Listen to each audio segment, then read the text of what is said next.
ഈ കുക്കർ ബിരിയാണി എന്ന് പറയുമ്പോൾ തന്നെ മനസ്സിൽ വരിക ചോറും മസാലയും ചിക്കനും എല്ലാം കുഴഞ്ഞ് ആകെ ഒരു ഇറച്ചി ചോറിന്റെ പരുവത്തിലുള്ള ഒരു ബിരിയാണി ആയിരിക്കും അല്ലേ. എന്നാൽ അങ്ങനെയല്ലാണ്ട് നമ്മൾ ദം ബിരിയാണി ചെയ്തെടുക്കുന്ന പോലെ ചോറ് മേലെയും ചിക്കനും മസാലയെല്ലാം താഴെയുമായിട്ട് ഒറ്റ കുക്കറിൽ തന്നെ ചെയ്തെടുക്കാൻ പറ്റിയാൽ എങ്ങനെയുണ്ടാവും?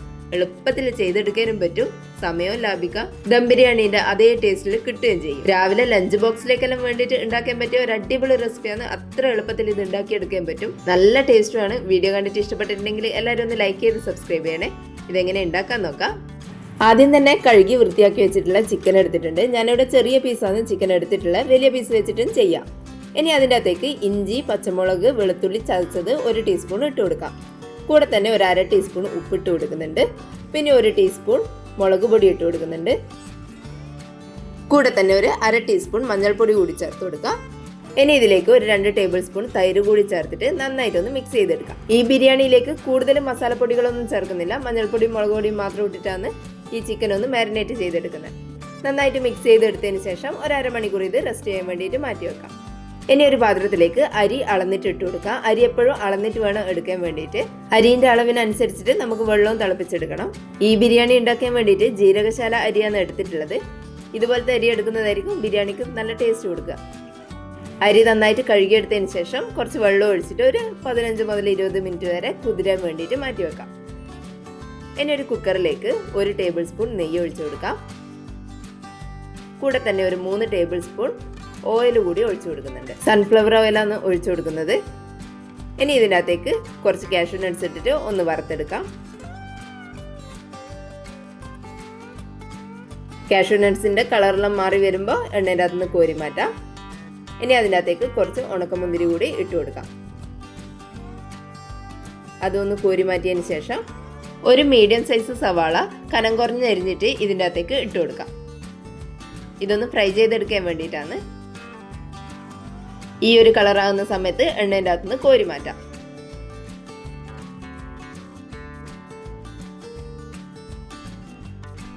അതൊന്ന് കോരി മാറ്റിയതിന് ശേഷം അതേ എണ്ണയിലേക്ക് തന്നെ 2 മീഡിയം വലുപ്പമുള്ള സവാള ചെറുതായിട്ട് അരിഞ്ഞിട്ട് തന്നെ ചേർത്ത് കൊടുക്കാം. ഇനി ഇത് നന്നായിട്ടൊന്ന് വഴറ്റിയെടുക്കാം. പെട്ടെന്ന് വഴന്നു വരാൻ വേണ്ടിയിട്ട് ഒരു 1/2 ടീസ്പൂൺ ഉപ്പ് കൂടി ചേർത്ത് കൊടുക്കാം. സവാളയെല്ലാം നന്നായിട്ട് വഴണ്ട് വന്നതിന് ശേഷം അതിൻ്റെ അകത്തേക്ക് ഒരു 1.5 ടീസ്പൂൺ ഇഞ്ചിയും വെളുത്തുള്ളിയും പച്ചമുളകും ചതച്ചത് ചേർത്ത് കൊടുക്കാം. അത് നന്നായിട്ടൊന്ന് വഴറ്റിയെടുത്തതിന് ശേഷം ഇതിൻ്റെ അകത്തേക്ക് ഒരു വലിയ തക്കാളി ചെറുതായിട്ട് അരിഞ്ഞിട്ട് ചേർത്ത് കൊടുക്കാം. നന്നായിട്ട് പഴുത്ത തക്കാളി എടുക്കുന്നതായിരിക്കും നല്ലത്. ഇനി ഇതൊന്ന് വഴറ്റിയെടുത്തതിന് ശേഷം കുറച്ച് സമയം അടച്ചു വെച്ചിട്ടൊന്ന് കുക്ക് ചെയ്തെടുക്കാം. തക്കാളിയെല്ലാം പെട്ടെന്നൊന്ന് വാടി വരാൻ വേണ്ടിയിട്ടാണ് അടച്ചു വെച്ചിട്ടൊന്ന് കുക്ക് ചെയ്തെടുക്കുന്നത്. തക്കാളിയെല്ലാം നന്നായിട്ട് ഉടഞ്ഞു വന്നിട്ടുണ്ട്. ഇനി ഇതിൻ്റെ അകത്തേക്ക് നമ്മൾ മാരിനേറ്റ് ചെയ്ത് വെച്ചിട്ടുള്ള ചിക്കൻ ഇട്ട് കൊടുക്കാം.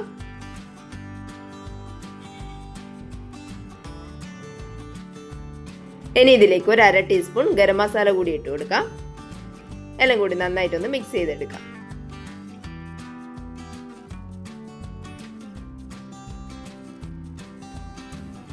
നന്നായിട്ട് മിക്സ് ചെയ്തെടുത്തതിന് ശേഷം ഒരു 10 മിനിറ്റ് നേരം ഇതൊന്ന് കുക്ക് ചെയ്തെടുക്കാം. ചിക്കൻ ഒന്ന് കുക്കായിട്ട് വരുന്ന സമയം കൊണ്ട് നമുക്ക് അരി അളന്ന അതേ പാത്രത്തിൽ തന്നെ ഒരു 1.5 കപ്പ് വെള്ളം കൂടി ഒന്ന് തിളപ്പിച്ചെടുക്കാം. ഇതുപോലെ വേറെ ഒരു അടപ്പ് വെച്ചിട്ട് അടച്ചു വെച്ചിട്ട് കുക്ക് ചെയ്തെടുത്താൽ മതിയാവും. കുക്കറിന്റെ അടപ്പ് ഇടണമെന്നില്ല. ഇതുപോലെ ചിക്കനിൽ നിന്ന് വെള്ളം ഇറങ്ങി വന്നിട്ടുണ്ട്. ഒരു ഹാഫ് കുക്കായിട്ടുണ്ട്. ഇനി ഇതിലേക്ക് ഒരു ചെറിയ കഷ്ണം പട്ട, 2 ഗ്രാമ്പു, 2 ഏലക്ക ഇട്ട് കൊടുക്കാം. ബേ ലീഫ് ഉണ്ടെങ്കിൽ അതും ഇട്ട് കൊടുക്കാം. കുറച്ച് മല്ലിയില ഇട്ട് കൊടുക്കാം. ഒരു 2 ടേബിൾ സ്പൂൺ തൈര് കൂടി ഒഴിച്ചു കൊടുക്കാം. ഇനി എല്ലാം കൂടി നന്നായിട്ടൊന്ന് മിക്സ് ചെയ്തെടുക്കാം.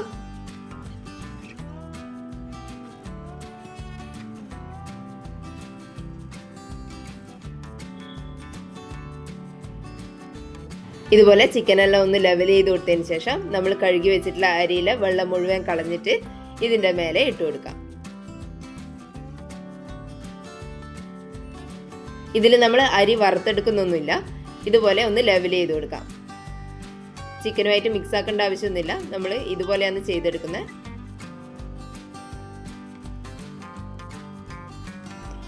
ഇനി നമ്മൾ തിളപ്പിച്ചെടുത്ത വെള്ളത്തിലേക്ക് ഒരു 1/2 ടീസ്പൂൺ ഉപ്പ് ചേർത്തിട്ട് നന്നായിട്ടൊന്ന് മിക്സ് ചെയ്തെടുക്കാം. സാധാരണ ബിരിയാണി വെക്കുമ്പോൾ നമ്മൾ വെള്ളം ഒഴിച്ചതിന് ശേഷം ഉപ്പിട്ടിട്ട് മിക്സ് ചെയ്യുക. ഇത് മിക്സ് ചെയ്യാത്തത് കൊണ്ട് ആദ്യം തന്നെ വെള്ളത്തിൽ ഉപ്പിട്ടിട്ട് കലക്കിയതിന് ശേഷം ഇതിൻ്റെ അകത്തേക്ക് ഒഴിച്ചു കൊടുക്കുക. ഒഴിച്ചു കൊടുക്കുമ്പോൾ ഇതുപോലെ ഒരു സ്പൂണ് വെച്ചിട്ട് അതിൻ്റെ മേലെ വേണം ഒഴിച്ചു കൊടുക്കാൻ വേണ്ടിയിട്ട്. നേരിട്ടിട്ട് അരിയിലേക്ക് വെള്ളം ഒഴിച്ച് കഴിഞ്ഞാൽ മസാലയായിട്ട് മിക്സായി പോകുന്നത് കൊണ്ടാണ് ഇതുപോലെ ഒരു സ്പൂണ് വെച്ചിട്ട് അതിൻ്റെ മേലെ ഒഴിച്ചു കൊടുക്കുന്നത്. അത്ര ശക്തിയിൽ വെള്ളം അടിയിലേക്ക് പോകരുത് എന്നുള്ളത് കൊണ്ടാണ്.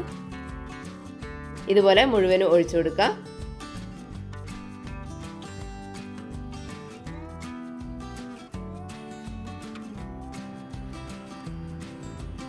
ഇനി ഇതിലേക്ക് ഒരു ചെറുനാരങ്ങ പിഴിഞ്ഞിട്ട് ഒഴിച്ചു കൊടുക്കാം.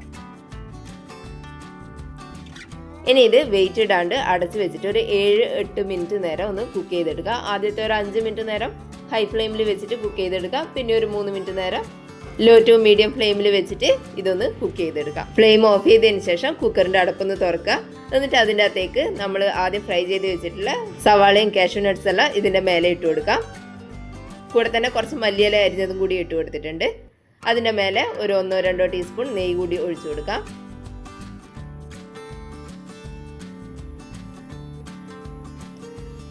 ഇനി ഇത് അടച്ചു വെച്ചിട്ട് വെയിറ്റ് ഇട്ട് കൊടുക്കാം. ഒരു ദം ചെയ്തതിൻ്റെ എഫക്റ്റ് കിട്ടാൻ വേണ്ടിയിട്ടാണ് ഇതുപോലെ വെയിറ്റ് ഇട്ട് കൊടുക്കുന്നത്. ഇനി ഇതൊരു അരമണിക്കൂർ നേരം ഇതുപോലെ തന്നെ വെച്ചിരിക്കാം. അരമണിക്കൂറിന് ശേഷം തുറന്നു നോക്കാം. കുക്കറിൽ തന്നെ ഒരു അടിപൊളി ദം ബിരിയാണി റെഡി ആയിട്ടുണ്ട്. ആദ്യം നമുക്ക് മേലെയുള്ള ചോറ് മാത്രം ഒന്ന് മാറ്റിയിട്ട് വേറൊരു പാത്രത്തിലേക്ക് ഇട്ട് കൊടുക്കാം. അതിനുശേഷം അടിയിലുള്ള മസാല ഒന്ന് മിക്സ് ചെയ്തെടുക്കാം. ഒട്ടും കുഴഞ്ഞൊന്നും പോയിട്ടില്ല. നമ്മൾ സാധാരണ ദം ബിരിയാണി ഉണ്ടാക്കുന്ന അതേപോലെ തന്നെയാണ് ഈ ബിരിയാണിയും കിട്ടുക.